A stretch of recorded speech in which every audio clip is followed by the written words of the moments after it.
Pemerintah terus mempersiapkan sejumlah infrastruktur penting menjelang perayaan Hari Ulang Tahun ke-79 Republik Indonesia.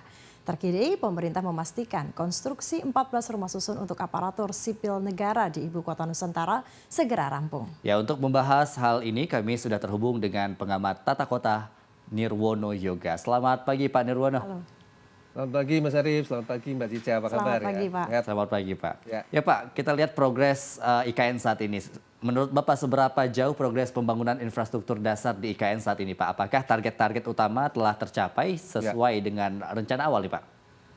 Ya, kalau secara keseluruhan sekarang dari Kementerian secara umum ya, PUPR sudah menyampaikan kurang lebih hampir 80 hingga 90% ya untuk penyelesaian infrastruktur dasar. Ini tentu kabar menggembirakan untuk menyambut terutama upacara Agustusan nanti tanggal 17 Agustus 2024. Artinya tinggal 2 mingguan ya untuk persiapan itu.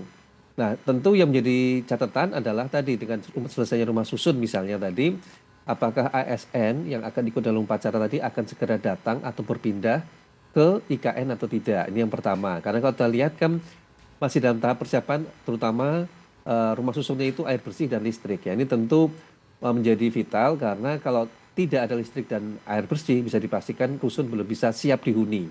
Artinya tentu ini juga ASN yang akan datang ke IKN terpaksa ditunda. Ini perlu segera kejelasan dalam waktu seminggu ke depan. Kedua tadi yang menjadi catatan adalah para tamu nanti ini apakah akan menginap di IKN Nusantaranya atau masih bertahan untuk diinapkan di Balikpapan misalnya ya, karena kesiapan infrastruktur tadi belum bisa dikatakan 100% pada saat Agustus nanti. Nah, secara umum yang juga perlu diperhatikan bagaimana kesiapan lokasi terutama di Sumbu Kebangsaan, terus kemudian Istana Presidennya dan juga bagian bangunan-bangunan pendukung nanti termasuk plaza tempat pelaksanaan upacara secara keseluruhan. Ini kira-kira itu yang diharapkan, termasuk juga dengan infrastruktur jalan dan transportasi ya.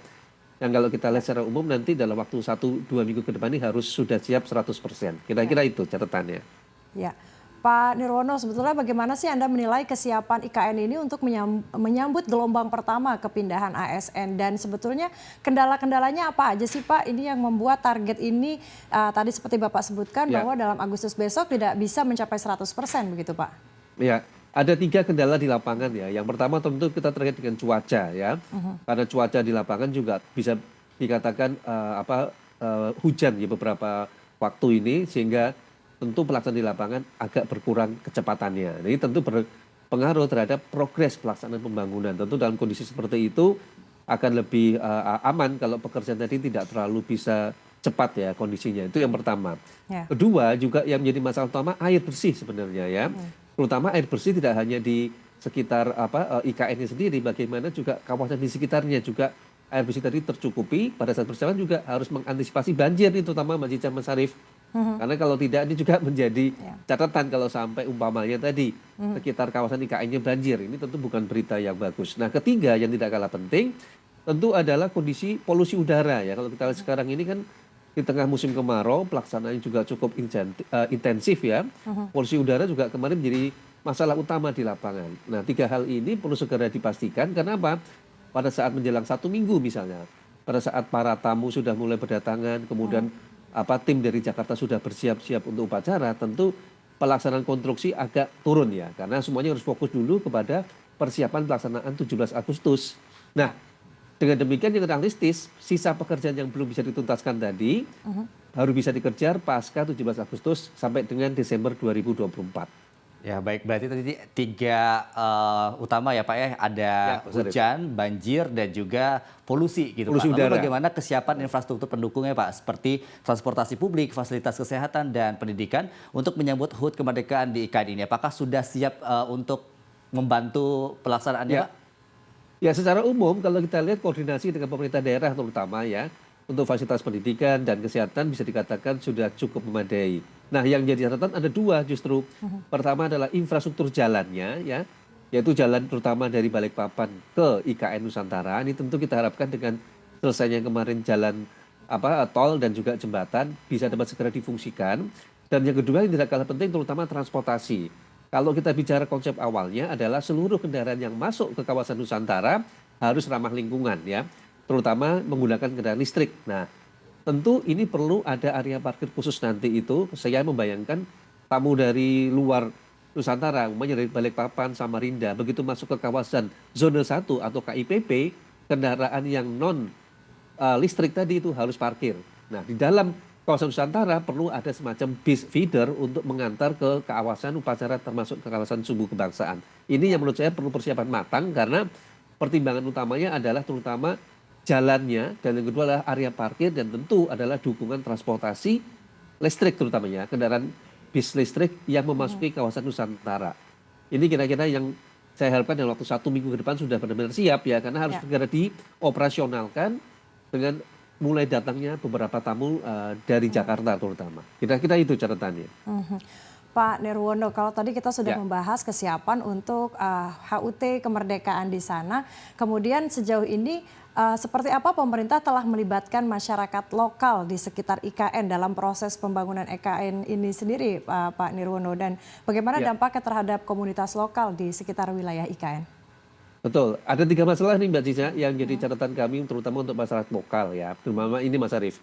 Satu, memastikan bahwa warga lokal tidak akan digusur ya. Nah ini berarti perlu penataan ulang kawasan di sekitarnya.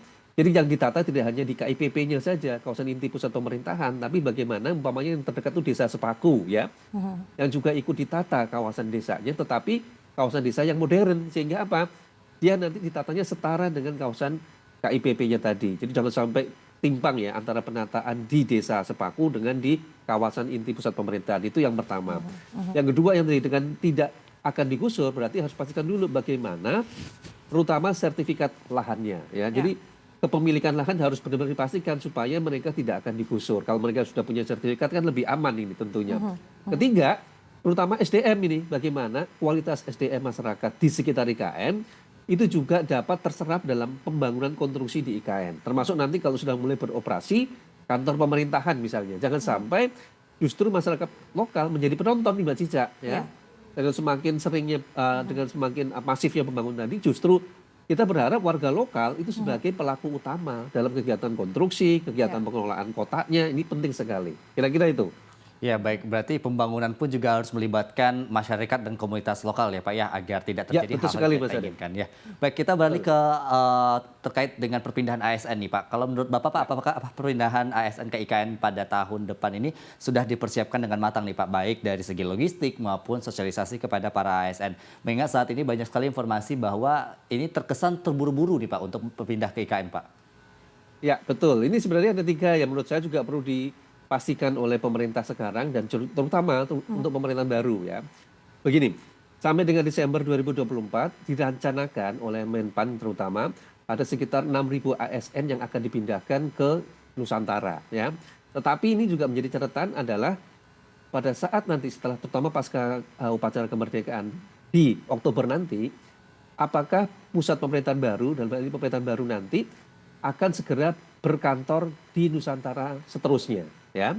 Kalau sekarang ini kan pemerintahan Pak Jokowi bisa dikatakan tanggal 8 besok ini ya sampai dengan 18 kan akan berada di Nusantara dalam persiapan 17 Agustus. Tetapi setelah itu yang jadi catatan kami karena pemerintahan kan baru bisa dikatakan efektif Oktober nanti pemerintahan baru. Nah ini perlu kelasian kepada ASN jangan sampai ASN-nya tadi segera dipindahkan ke sana, tapi ternyata nanti pada pemerintahan baru, pasca Oktober nih terutama, pemerintahan masih berkantor di Jakarta. Nah ini tentu bagi ASN yang akan pindah ke sana, akan berpikir 2-3 kali untuk mau pindah ke sana. Itu yang pertama. Kedua, yang tidak kalah penting kan sampai dengan sekarang, Kepres pemindahan ibu kota dari Jakarta ke Nusantara belum ada. Artinya, sampai dengan sekarang pusat pemerintahan masih di Jakarta, kegiatan pemerintahan masih di Jakarta. Bagi ASN ini juga jadi pertimbangan keseriusan untuk pemindahan tadi. Terlepas dari infrastruktur dasar kotanya kan sedang dalam proses, belum bisa dikatakan siap 100% tadi kan. Ini juga menjadi catatan apakah sampai dengan Desember 2024 seluruh infrastruktur siap sehingga baru tahun 2025 misalnya mereka benar-benar akan pindah secara bertahap. Ini juga menjadi catatan siapapun yang ASN akan pindah ke Nusantara.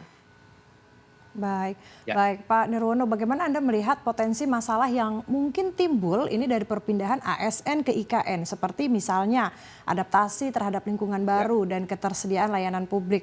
Meskipun pemerintah sudah banyak memberikan insentif seperti pembebasan pajak dan sebagainya, apakah itu bisa menjadi daya tarik tersendiri supaya ASN ini semangat ini pindah ke IKN?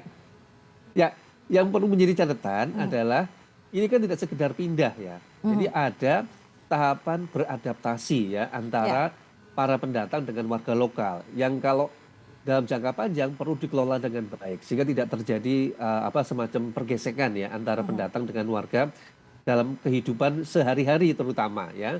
Ini juga menjadi catatan karena kalau kita bicara sebuah kota, transformasi budaya, kemudian adaptasi ini perlu waktu secara alami. Tidak bisa secara instan kemudian mereka membaur ya. Ada proses-proses yang harus dilalui secara alami sehingga mereka menjadi satu kesatuan warga kota IKN ya. Dalam hal ini Nusantara. Itu yang pertama. Kedua yang tidak kalah penting tadi itu fasilitas yang disediakan di Nusantara sendiri harus segera dilengkapi ya. Kalau kita lihat secara umum ini kan masih dalam tahap persiapan, belum dalam arti benar-benar siap semuanya. Ini juga perlu proses waktu terutama penyiapan fasilitas pendukung. Apakah sampai dengan 2025 bahkan sampai 2029 misalnya seluruh fasilitas tadi benar-benar sudah siap. Sehingga seluruh elemen pemerintahan bisa pindah seluruhnya. Karena bagi ASN yang pindah, kalau tidak ada pergerakan signifikan pemindahan ibu kota, lama-lama mereka juga akan malas ya. Mereka akan justru berpikir ini serius pindah apa tidak. Kalau tidak ada segera dalam hal ini kesiapan secara keseluruhan infrastruktur kotanya. Ketiga yang tidak kalah penting, secara teknis kan kita belum melihat dengan jelas ya sikap dari pemerintah baru nanti itu apakah akan mengoptimalkan pembangunan IKN, apakah benar-benar akan pindah semuanya ke IKN atau tidak. Karena itu berpengaruh terhadap tadi ASN yang akan dipindahkan ke Nusantara. Ya, Pak Nirwono, lalu bagaimana Pak pandangan Bapak tentang koordinasi antara pemerintah pusat dan pemerintah daerah dalam percepatan pembangunan IKN, Pak? Apakah ada hambatan komunikasi atau regulasi yang signifikan nih, Pak? Ya, secara umum kalau kita lihat koordinasi antara pemerintah pusat, badan otorita terutama dengan pemerintah daerah ya, terutama pemerintah provinsi Kaltim dan pemerintah kota kabupaten di sekitar Nusantara cukup berjalan dengan baik ya. Tetapi ada 3 catatan sebenarnya. Yang pertama adalah saya belum melihat ya dampak dari pembangunan IKN Nusantara ini terhadap terutama kota kabupaten sekitarnya ya. Bagaimana Penajam Pasar Utara, Kutai Kartanegara, Samarinda dan Balikpapan misalnya atau bahkan sampai Bontang ya. Merasakan dampak positif dari pembangunan Nusantara tadi dengan adanya misalnya pengembangan SDM, kemudian pertumbuhan ekonomi baru di kota kabupaten tersebut. Terus kedua juga belum terlihat terutama dampak yang cukup signifikan terhadap provinsi yang ada di Kalimantan. Bagaimana misalnya tadi dengan pembangunan Nusantara tadi, provinsi di Kalimantan selain timur tentunya ya, Kalimantan Selatan, Kalimantan Barat, Kalimantan Tengah sampai dengan Kalimantan Utara itu terdampak pembangunan sebagai pertumbuhan ekonomi. Apalagi kalau kita lihat misalnya terhadap pulau sekitarnya, Pulau Sulawesi, Maluku sampai dengan Papua. Padahal kan tujuannya tadi mendorong percepatan pertumbuhan ekonomi. Jadi kita harapkan sekali dengan sudah mulai terbangunnya infrastruktur sudah mulai terlihat, investor terutama dari nasional bahkan investor asing dapat segera masuk ke Nusantara dan beberapa pusat pertumbuhan baru di sekitar Nusantara. Baru saya katakan ada dampak positif dari pembangunan IKN nanti ke depan. Kira-kira itu catatannya. Baik, Pak Nirwono, pertanyaan terakhir nih Pak. Menurut Anda, apakah perayaan Hari Ulang Tahun Kemerdekaan di IKN tahun ini dapat menjadi momentum yang tepat untuk menunjukkan kesiapan IKN sebagai ibu kota baru Indonesia dan menjadi legasi akhir pemerintahan Presiden Joko Widodo? Ya, kalau ini catatannya harus ya, karena ini menjadi semacam tantangan ke depan bahwa pelaksanaan 17 Agustus 2024 di kota Nusantara IKN ini menjadi milestone pertama. Jadi tonggak awal dari tahap 1 pembangunan IKN yang terbagi menjadi 5 tahap. Ini tahap pertama 2022-2024. Nah, tonggaknya adalah di 17 Agustus 2024 nanti. Persoalannya adalah dengan adanya tonggak awal tadi, pelaksanaan upacara kita harapkan berjalan sukses. Bagaimana kelanjutan di tahap kedua di 2025 sampai 2029, di mana ini tugasnya dari pemerintah baru nanti untuk dalam tanda petik nih ya, melanjutkan pembangunan IKN Nusantara ya. Karena cita-citanya kan masih tahun 2045 nih Mbak Cica, Mas Arief ya. Kalau kita lihat kotanya berhasil itu baru 2045, ini baru tahap pertama yang selesai. Nah, bagaimana nanti keseriusan di tahap kedua sehingga ada kelanjutan keberhasilan setelah terutama pelaksanaan upacara kemerdekaan. Jadi jangan sekedar seremonial ya. Sekedar seremonial upacara selesai, tetapi setelah itu tidak ada kejelasan kelanjutan dari pembangunan tahap kedua yang sebenarnya sudah masuk di dalam rencana Indo Undang-Undang IKN.